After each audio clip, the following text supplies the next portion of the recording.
Hi friends, welcome to Sandhya Prakash lifestyle Tamil. Weight loss பண்ணுறவங்களுக்கு யூஸ்ஃபுல்லான ஒரு ரெசிபி தான் இன்றைக்கி வீடியோவில் பார்க்க போகிறோம். ரொம்ப லேட் பண்ணாமல் வீடியோக்குள்ளே போயிடலாம். ஓகே ஃப்ரெண்ட்ஸ், இதுக்கு வந்துட்டு இந்த ரெசிபிக்கு மெயினாக நான் எடுக்க போகிற இன்க்ரீடியன்ட் என்னன்னு பார்த்தீங்கன்னா கருப்பு கவுனி அரிசி. இது வந்துட்டு பழங்காலத்தில் பார்த்திங்கன்னா ராஜாக்கள் மட்டுமே பயன்படுத்தின அரிசின்னு சொல்லுவாங்க.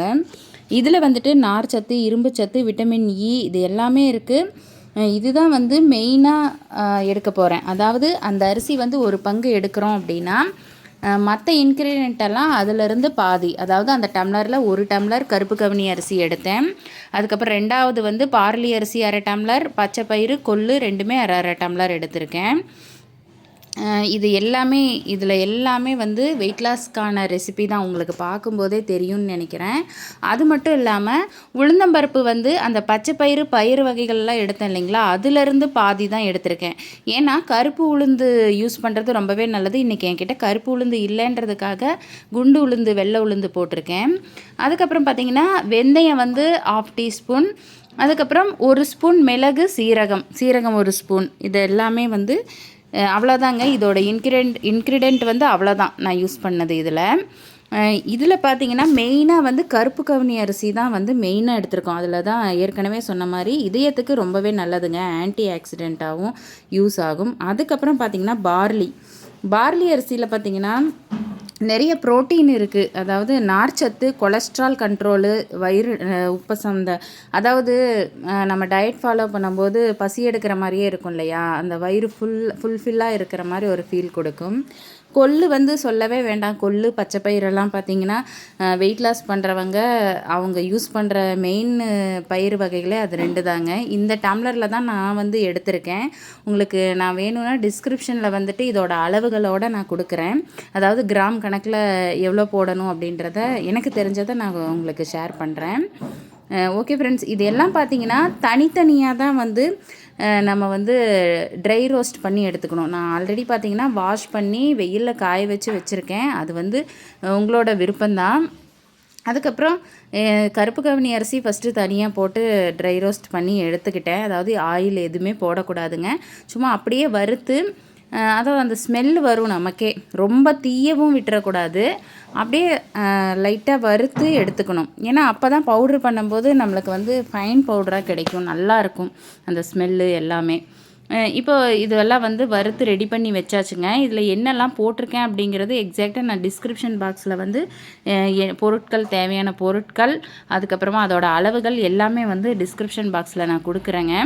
இதில் வந்து ரொம்ப அதிகமாகலாம் நான் எதுவுமே யூஸ் பண்ணல, உங்களுக்கு பார்க்கும்போதே தெரியும்.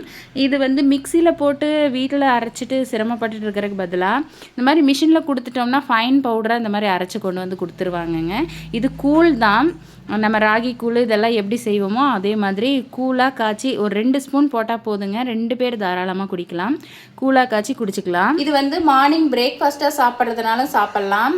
குழந்தைங்களுக்கு கொடுக்க போகிறோம் அப்படின்னா, அவங்க ஸ்கூலுக்கு போகிற குழந்தைங்களா இருக்கும்போது மார்னிங் பிரேக்ஃபாஸ்ட்டுக்கு இந்த கூழ் செஞ்சு கொடுத்தோம்னா ஒரு சிலருக்கு வந்து வயிறு வந்து ஒத்துக்காது, ஒரு சிலருக்கு வந்து பார்த்திங்கன்னா ஒத்துக்காது.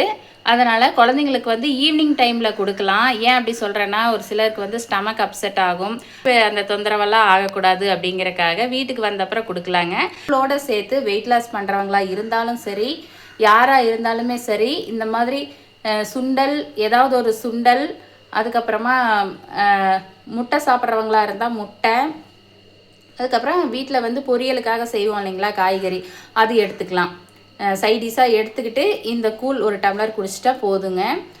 இப்போ வெயிட் லாஸ்ன்றதே பார்த்திங்கன்னா நிறைய பேர் வந்து சாப்பிடாமல் இருக்கிறது தான் வெயிட் லாஸ் டயட்டு அப்படின்னு நினச்சிட்டு இருக்காங்க.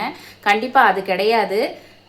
ஃபஸ்ட் நல்லா சத்தான பொருட்கள் மட்டுமே சாப்பிடுவாங்க. நீங்கள் நல்லா கவனித்து பார்த்தீங்கன்னா தெரியும். டயட் ஃபாலோ பண்ணுறவங்களாகட்டும், டயட்டீஷியன் கிட்ட நீங்கள் கேட்கும்போதே அவங்க வந்து எதுவுமே சாப்பிடாமல் இருங்க அப்படின்னு சொல்லவே மாட்டாங்க. புரோட்டீன் நிறைந்த உணவுகளை நிறைய எடுத்துக்கோங்கன்னு சொல்லுவாங்க. நிறைய தண்ணி குடிக்கணும், நிறைய ஃப்ரூட்ஸ் சேர்த்துக்கணும், ஃப்ரூட்ஸு, காய்கறிகள் இதெல்லாம் நிறைய சேர்த்துக்கணுங்க. அதான் அவங்க தவிர்க்க சொல்கிறது வந்து இந்த ஜங்க் ஃபுட்டு, இதெல்லாம் வந்து கடையில் வாங்கி சாப்பிட்ற ஸ்நாக்ஸு இதெல்லாம் தான் தவிர்க்க சொல்லுவாங்க.